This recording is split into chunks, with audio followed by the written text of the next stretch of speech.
We need to talk about this stuff right here, because we're all nostalgic for the times 20, 30 years ago when the world was a lot saner and our politicians were at least somewhat tolerable. And obviously one big part of those times was all of the translucent and semi-transparent electronics on the market, which begs the obvious question of why haven't more companies latched onto that trend now to make literally free infinite money? Well, Razer finally have, as they've been making translucent versions of all of the main products, so you can finally have that Y2K setup of your dreams. And they've sent quite a few things for us to go over, so I think we need to start with what will be the base of everything, the Razer Firefly V2 Pro, your mouse mat. Now, while we are unboxing this, one thing that should probably be cleared up is that while these are translucent white that they've sent over, there are what will probably end up being the most popular one, a Razer green-esque color, which obviously matches Razer's own peripherals the best. So here we have the mousepad itself. As you can see, it has both that kind of hard but, you know, glossy texture throughout, which reminds me a lot of this kind of older mouse pads that you got to like for free in the early 2000s, but that's not technically a bad thing as long as the actual movement of your mouse is still fine. Plus it has RGB, which uses this USB Type-C cable here, and also a USB Type-A here, which is literally just a USB port. You can use it for like just a thumb drive, so it's more convenient in reaching and trying to get to one on your PC, because apparently people need even more excuses to be lazy. Now just to plug it all in, and there we go, we have the start of our little early 2000s, late 90s setup. Now obviously next we need to actually put something on this mouse pad, so let's go with, say, a mouse. Yeah, that would make sense. And of course for that we have the Basilisk V3 Pro 35K right here. Now I've never actually used the Basilisk from Razer, but I have a feeling I'm gonna like it because this thing right here is essentially the same as, well, my daily driver, the G502X, though of course with some minor changes, and hopefully this rubber on the side doesn't disintegrate as quickly as it does right here on Logitech's mouse. Really, Logitech? So many iterations of this mouse and you still can't get the grips right? And would you look at that, the receiver is also translucent. Not this thing though, not the kind of, you know, cable dock or whatever you want to call it.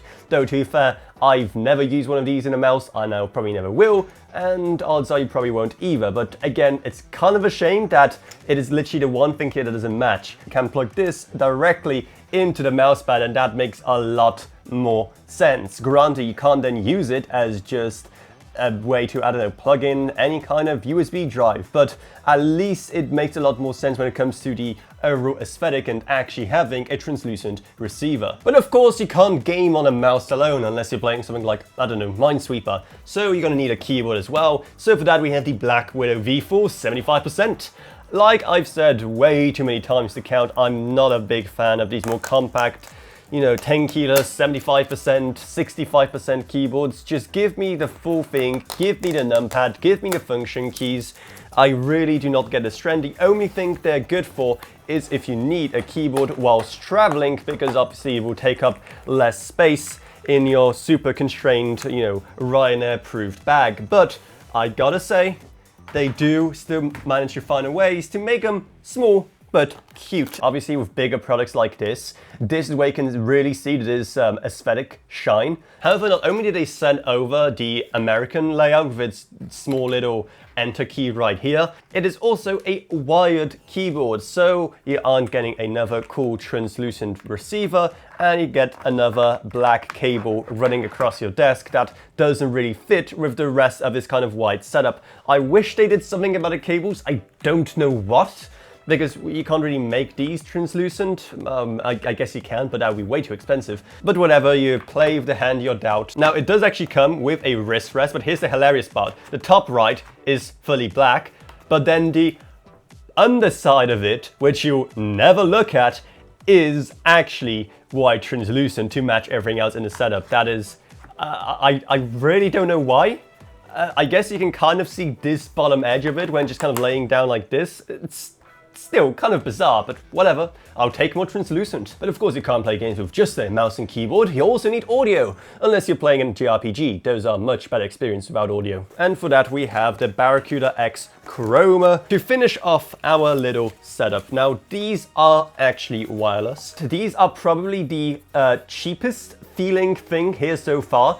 Again, this kind of plastic obviously makes anything feel kind of cheap, but others have kind of weight to them, they feel nice, but this, when you just pick them up, they are incredibly light and flimsy, which could be a good thing given how it is a headset and obviously you don't want it to be too heavy on your head. And if we just turn it on, you'll see that it also has RGB on the side because why not? Everything here needs to have RGB, and this just kind of completes our beautiful setup here. And I think all we have to do is just go into Razer Chroma now and set it all up. And would you look at that in all of its glory, everything lit up at once, including, I hope, the headset. Yep, it's going as well. So this, ladies and gentlemen, this is what peak Y2K in 2025 looks like. And of course, if you want to make a full setup around this kind of aesthetic, then stuff like, for example, the brand new X50 from Height would also match it very, very well. And we will be getting in one for review very soon, so definitely subscribe so you don't miss it. And while it is very much a gimmick, chasing a trend for nostalgia, I do still kind of love it because I too have a soft spot for these kind of translucent electronics. And hey, again, if white isn't your thing, then they have other colorways as well and many other different products in its entire translucent line, so you can make pretty much everything in your setup like this. Whether you'd want to or not, that's down to your personal preference. But if you want to get any of this stuff, then make sure to use our Amazon links, which will be down in the video description below. And maybe check out our Patreon while you're at it, because even a single $1 month truly goes a long way, and $10 tier patrons will be getting a special Christmas card this December. Plus, huge thanks to Gavin Byrne, Justin Rage, Ella Vroniak, Badash Voka, Noah Pseudonym, Meg Sumner, and Sheen Ulcroft. But anyway, that's what it is. I hope you enjoyed this video. If you did, then remember to subscribe, like whatever, and I'll see you all in whatever I make next. Goodbye, everyone. Goodbye.